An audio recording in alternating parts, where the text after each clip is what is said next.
మెదక్ జిల్లా వ్యాప్తంగా అన్ని గ్రామాల్లో వినాయక నిమజ్జన ఏర్పాట్లు ఘనంగా చేశారు. 9 రోజులు గణనాయకుడు పూజలందుకుని గంగమ్మ ఒడిలోకి చేరబోతున్నాడు. పోలీస్ కమిషనర్ డాక్టర్ అనురాధ ఆధ్వర్యంలో కట్టుదిట్టమైన భద్రత ఏర్పాటు చేశారు. సిద్దిపేట పట్టణంలోని కోమడి చెరువు వద్ద బ్యారికేడ్లని, విద్యుత్ లైటింగ్ కూడా ఏర్పాటు చేశారు. ట్రాఫిక్ నియంత్రణకే వివిధ కూడళ్లలో పోలీస్ యంత్రాంగం భద్రతా ఏర్పాట్లు చేసింది. అనువైన రోడ్డు నుంచి వెళ్లే విధంగా ట్రాఫిక్ డైవర్షన్స్ చేశారు. ఈ రోజు నుంచి 3 రోజుల వరకు వినాయక నిమజ్జనం జరగనుంది. దీనిపై మరింత సమాచారాన్ని మెదక్ నుంచి మా ప్రతినిధి నాగరాజు అందిస్తారు. 9 రోజుల అనంతరం గణపయ్య తన గంగమ్మ ఒడికి చేరనున్నాడు. ఇప్పటికే ఇటు మెదక్ జిల్లా వ్యాప్తంగా అధికారులే కావచ్చు, పోలీస్ సిబ్బంది కావచ్చు, మున్సిపల్ సిబ్బంది కావచ్చు, అన్ని అధికారులు అన్ని ఏర్పాట్లు పూర్తి చేశారు. ఇప్పటికే గణనాథులు ఎక్కడైతే ఎక్కువ ఉన్నారో వాళ్ళకి ట్రాఫిక్ డైవర్షన్లు చేస్తూ ఇప్పటికే పలు సూచనలు ఇస్తూ కూడా డైవర్షన్లు చేశారు. ఇప్పటికే మొత్తం అత్యంత వైభవతంగా కొనసాగిన వినాయక నవరాత్రులు చివరి అంకానికి వచ్చినట్టే తెలపాలి. ఆదివారం రాత్రి పూజలతో నవరాత్రాలు పూర్తయినాయి. ఇప్పటికే ముందస్తుగా అనుమతి తీసుకున్న గణనాథులు నిమజ్జనానికి కదిలాయి. ఆటపాటలు, కోలాటం, నృత్యాల నడుమ గణపయ్య శోభ నిర్వహించేందుకు నిర్వాహకులు సిద్ధమవుతున్నారు. జిల్లా వ్యాప్తంగా ఇటు ఉమ్మడి మెదక్ జిల్లా వ్యాప్తంగా 2890 విగ్రహాలు ప్రతిష్ఠిస్తారు. ఆదివారం నుంచే నిమజ్జనాలు మొదలయ్యాయి. మనం విజువల్స్ చూస్తున్నాం. కొన్ని ఆల్రెడీ ఇప్పటికే వినాయకులు కూడా నిమజ్జనం చేశారు. ఇప్పటికే 443 విగ్రహాలకు కూడా ఇప్పటికే నిమజ్జనానికి పోలీసులు అనుమతి తీసుకున్నారు. 400 విగ్రహాలు నిమజ్జనానికి తరలున్నాయి.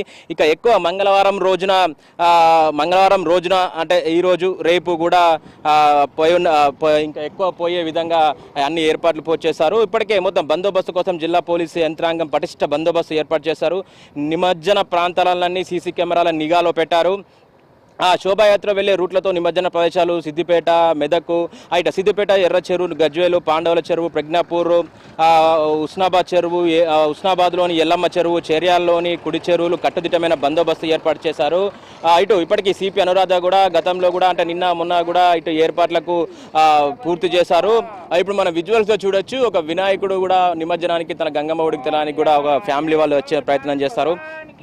ఇప్పటికే అన్ని ఫైర్ ఇంజన్తో పాటు రూరల్ పోలీస్ స్టేషన్, కోట్లింగాల ఆలయం నుంచి డిగ్రీ కాలేజ్, హౌసింగ్ బోర్డు నుంచి నిమజ్జనానికి పాయింట్కి చేసుకున్న రూట్ మ్యాప్ సిద్ధం చేశారు.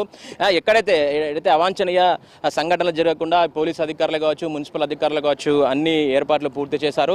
ఇంకా ముఖ్యంగా ఇటు నిమజ్జనానికి కూడా ఎటువంటి ఇబ్బందులు కలగకుండా గజయుతగాలను కూడా ఏర్పాటు చేశారు. పోలీసు పటిష్ట బందోబస్తు కూడా ఎటువంటి అవాంఛనీయ సంఘటనలు జరగకుండా అంటే మళ్ళీ ప్రధాన కూడల్లో కూడా ట్రాఫిక్ డైవర్షన్ చేసే విధాలుగా ఎక్కడైతే ఫ్రీ అయితే దారి ఉంటుందో దానికి డైవర్షన్ చేసే విధంగా పోలీసులు కూడా బారికేడ్లు వేసి ఆ వినాయకుని ఏ రకమైతే అంటే ఏ రూట్లో పోవాలో కూడా ఇప్పటికీ పూర్తి ఇన్స్ట్రక్షన్స్ ఇచ్చారు. అంటే ఈ రోజు రేపు కూడా వినాయకులు ఇటు సిద్దిపేట, ఇటు మెదక్ జిల్లా వ్యాప్తంగా తన నిమజ్జనానికి తరలి ఉన్నాయి. ఇప్పటికీ మాత్రం అధికారులు మాత్రం ఎలాంటి అవాంఛనీయ సంఘటన జరగకుండా అన్ని అధికారులు పోలీసులు అధికారులు సిపి అనురాధ పర్యవేక్షణలో కట్టుదిట్టమైన భద్రత ఏర్పాటు చేశారు. ఇటు మున్సిపల్ అధికారులు అన్ని ఏర్పాటు చేశారు. ఇక ఇప్పటికే మాత్రం కొన్ని వినాయకులు కూడా గంగమ్మ ఒడిలోకి చేరాయి. ఇప్పటికి కూడా ఈ రోజు రేపు కూడా ఇంకా వినాయకులు తరలి రానున్నాయి. ఇదే ఇక్కడి పరిస్థితి. వీడియో జర్నలిస్ట్ నీరుతో నాగరాజు, సిద్దిపేట నుండి.